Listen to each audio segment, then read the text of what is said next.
Maju aja kita bang. Nggak, saya buka dulu nanti keterangan isinya dari. Hah? Ada yang di atas biar. Iya. Okay. Kak, sini kak. Kak, sini bu. Ibu. Ayo bu Tika. Pak Kak, ini biar jenengan sama Prof aja ya, aku enggak. Aku cuma Damping aja. Ya, Oh, oke. bintangnya biar Prof. Iya. Oke. Kita mendampingi. Baik, sudah ya. Bismillahirrahmanirrahim. Assalamualaikum warahmatullahi wabarakatuh. Lagi-lagi kami ucapkan terima kasih kepada kawan-kawan media yang selalu sabar menunggu. Tadi sempat ada yang japri ke saya, kapan bang keluar tolong info, dan alhamdulillah kalau teringat saya info, kadang-kadang lupa jadi mohon maaf. Dan alhamdulillah tadi Profesor Aceng Rohendi Saifullah telah menyelesaikan pemeriksaan walaupun belum tuntas. Jadi dari 6 tersangka baru 2, jadi keterangan beliau baru untuk Pak Rismon Sianipar Rasiolan dan untuk Pak Roy Suryo. Karena sudah sore dan kalau dikebut juga tidak akan selesai, maka kita tunda, kita atur lagi jadwalnya sesuai dengan apa yang akan diajukan oleh Prof Aceng, nanti tentu melihat jadwal di kampus begitu. Untuk lengkapnya saya mohonkan kepada Prof Aceng untuk menceritakan apa saja yang ditanyakan, jumlah pertanyaan dan berbagai ihwal terkait pengambilan keterangan sebagai ahli linguistik forensik. Silakan Prof. Baik, terima kasih kepada teman-teman media juga dengan para pendamping dan juga ini Pak Roy. Siap. Saya alhamdulillah memenuhi undangan penyidik hari ini atas permintaan para pengacara Pak Roy dan kawan-kawan ya. Semuanya 6 orang, tapi tadi baru dilaksanakan 2 orang karena panjangnya data yang harus saya ikuti, data kebahasaannya cukup rumit, banyak ya, rekaman-rekaman YouTube dan sebagainya. Dan alhamdulillah saya coba analisis, saya bedah dari sisi sejauh mana tuturan-tuturan itu bisa berdampak hukum. Jadi fokus saya kepada data kebahasaan. Itu ya, tidak masuk ke wilayah objek material ijazah itu sendiri. Gitu. Karena itu di luar wilayah keahlian saya. Saya kira itu. Silakan kalau ada pertanyaan. Ya. Silakan, kawan-kawan kalau ada pertanyaan. Pemeriksaan selanjutnya nanti kapan? Baik, yang pertama pemeriksaan selanjutnya adalah terhadap ahli pidana. Ada 2, Pak Ganjar Laksamana Bondan Bonaprapta. Yang kedua Pak Asmi Saputra dari UI dan Trisakti. Tadi memang jadwalnya belum fix, tapi tadi penyidik sudah menerima rencana penjadwalan ulang karena memang hari ini belum bisa sesuai dengan panggilan penyidik. Adapun untuk Prof Aceng sendiri nanti kita jadwalkan setelah mengecek jadwal beliau, karena banyak sekali tadi jadwal-jadwal beliau yang harus dicek terlebih dahulu. Tapi yang paling utama adalah agenda selanjutnya untuk ahli pidana 2 orang ya. Dan saya perlu kemukakan bahwa hari ini saya mendapatkan kabar tadi Bung Gafur dan sudah saya konfirmasi juga, ternyata berkas dari jaksa itu dikembalikan.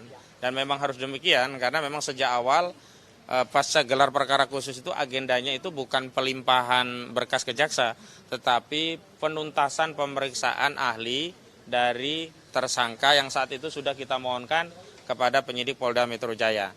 Dan ahli-ahli kita setidaknya sudah ada 7 atau 8 ahli yang sudah diperiksa kumulasi antara yang awal sampai hari ini, baik yang basisnya ahli di bidang penelitian, di bidang digital forensik, termasuk di bidang linguistik forensik. Kenapa penting kami hadirkan linguistik forensik? Agar tuturan atau ujaran yang hari ini menjadi basis pedoman bagi penyidik untuk memberikan deskripsi bahwa itu memenuhi unsur apa yang disebut sebagai pencemaran dan fitnah itu bisa kami berikan perspektif yang lain melalui keterangan ahli, sehingga setidaknya itu bisa menjadi pembanding dan nantinya itu akan menjadi bahan penelaahan bagi jaksa untuk memberikan petunjuk lebih lanjut. Meskipun kami meyakini petunjuk lebih lanjutnya harusnya kasus ini memang tidak bisa dilanjutkan begitu, karena orang yang mempertanyakan tentang keabsahan dokumen, kemudian orang yang kemudian meneliti dokumen tersebut dan termasuk orang yang menyampaikan hasil penelitian dari dokumen yang dalam hal ini adalah dokumen milik saudara Joko Widodo, itu tidak bisa kemudian dikategorikan secara sepihak sebagai sebuah fitnah, pencemaran, apalagi itu dianggap menyebarkan kebencian atau penghasutan, dan paling penting itu dianggap melakukan editing dan juga manipulasi data elektronik sebagaimana sudah ditegaskan oleh Prof Henry Subiakto bahwa Undang-Undang ITE itu fungsinya adalah untuk mengawasi transaksi elektronik, sehingga semua orang yang bekerja di dalam transaksi elektronik e-commerce itu bisa benar-benar, sehingga kalau ada manipulasi misalkan transaksi yang disalahgunakan, transfer cuma 5 juta, ngaku aja 50 juta, belanja 50 juta dibayar cuma 5 juta tapi dengan screenshot yang nilainya 50 juta seolah-olah sudah lunas. Sebenarnya hal-hal seperti itu yang berkaitan dengan undang-undang ITE bukan kemudian digunakan untuk mengkriminalisasi sebuah penelitian yang kemudian dipaksa penelitian itu harus sama dengan keinginan pemilik dokumen. Kami meyakini bahwa benar hasil penelitian Pak Roy Suryo, Pak Rismon dan yang lainnya ini tentu tidak dikehendaki, bahkan tidak disukai. Tetapi basis penelitian itu bukan masalah like or dislike, tetapi kebenaran hasil penelitian. Boleh jadi penelitian itu bisa dikoreksi dengan penelitian lainnya karena adanya mungkin data yang kurang, atau kesalahan metodologi, atau penarikan penyimpulan yang keliru. Namun sampai hari ini kami belum pernah menerima satupun argumentasi dari kubu Joko Widodo soal metodologi, soal kesalahan penalaran, soal penyimpulan yang tidak pas, yang itu semua selalu ya kami dianggap, ya klien kami ini langsung dituduh mengedarkan fitnah, pencemaran, manipulasi data elektronik, editing, dan seterusnya. Begitu. Dikit aja, Ada saya tambahan, lupa. silakan. Ya. Jadi selain ahli, hari ini juga memeriksa beberapa saksi. Saksi yang diperiksa hari ini namanya Fandi dan Erwin. Ya, itu saksi-saksi fakta yang ada. Kenapa saksi ini penting? Karena misalnya saksi Michael Sinaga dan juga Janes Siaan, yang meskipun itu kemarin sempat belum jadi diajukan, kemudian dibatalkan, tapi kemudian kita undang. Karena apa? Karena Michael Sinaga dan Janes itu misalnya yang membuat liputan di desa Ketoyan, di desa KKN yang katanya KKN. Dan ternyata di sana menemukan fakta yang luar biasa mencengangkan. Besok fakta-faktanya akan diceritakan juga di sidang CLS di Solo. Ya gitu. Kemudian sudah pernah membuat liputan di Boyolali, di kota tempat katanya masa kecilnya Jokowi. Ya itu banyak fakta menarik dari sana. Liputan juga di Solo. Jadi artinya apa? Liputan juga di tempatnya Pak Kasmujo. Nah ini kan penting. Karena kalau misalnya Pak Kasmujonya tidak bisa kita hadirkan sebagai saksi, meskipun sudah kita minta.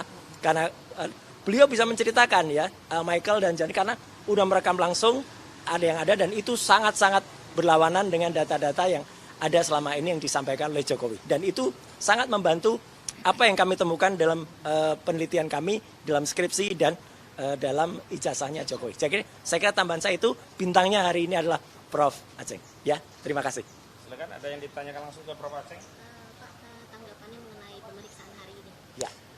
Saya melihat ya berdasarkan data-data yang muncul dalam proses penyidikan, saya kategorikan tuturan Roy Suryo ini dengan Pak Rismon itu masuk kategori paling tidak saya 4 kelompok. Mempertanyakan, integratif, ya, gitu, memperkirakan, ya, menilai, mengevaluasi, gitu ya, dan meragukan. Jadi semua kategori itu ya dalam analisis linguistik itu tidak berdampak hukum. Gitu ya. Jadi kategori mempertanyakan itunya hanya tinggal dijawab. Kategori meragukan tinggal dijawab dengan yang meyakinkan. Kategori menilai ya tinggal mengiyakan atau mentidakkan. Tidak ada sanksi hukum di situ. Jawabnya malah mempidanakan. Iya. Itu sejauh data yang muncul dalam itu ya, karena datanya panjang sekali, berbagai macam rekaman di YouTube, di mana dan sebagainya, di TV segala macam, makanya cukup menguras waktu ya, dan saya harus membaca lebih teliti sehingga, tapi 4 kategori itulah yang muncul hari ini. Tidak ada kategori menghasut, tidak ada kategori memfitnah, tidak ada kategori memanipulasi data. Dari data yang muncul. Ini murni analisis kebahasaan ya, bukan analisis hukum. Gitu.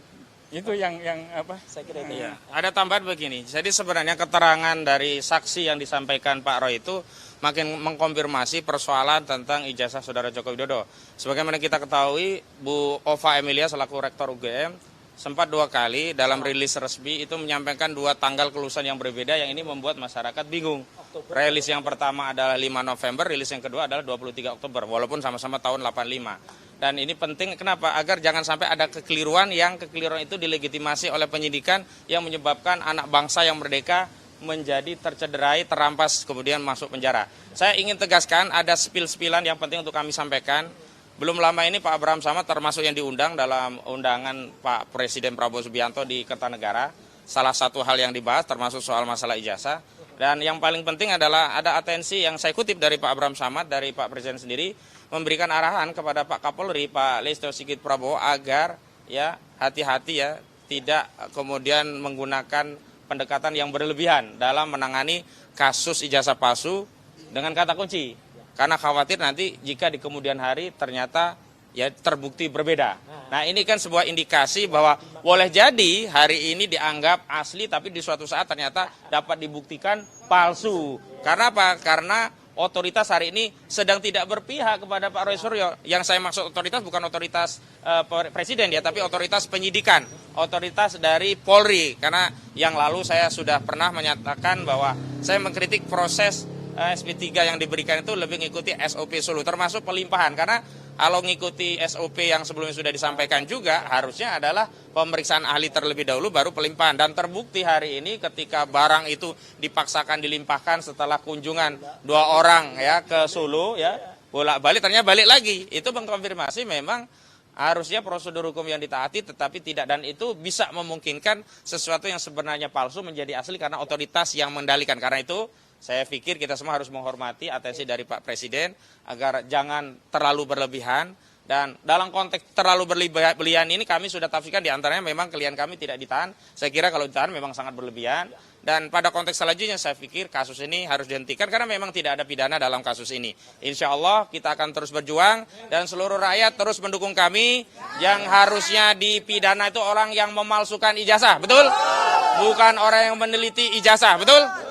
Hari ini kita semuanya ingin Joko Widodo ke pengadilan, betul? Bukan pergi ke 7.000 kecamatan, bukan pergi ke 514 kota kabupaten, atau setidaknya bukan berkunjung ke 38 provinsi. Tapi yang kita butuhkan adalah hadir di pengadilan untuk membuktikan ijazahnya, menunjukkan ijazahnya ke seluruh rakyat Indonesia. Betul-betul? Nah, demikian kawan-kawan ya, terima kasih semuanya. Kalau tidak ada kami tutup ya. Oke, kita tutup dengan Alhamdulillahirabbil alamin. Assalamualaikum warahmatullahi wabarakatuh.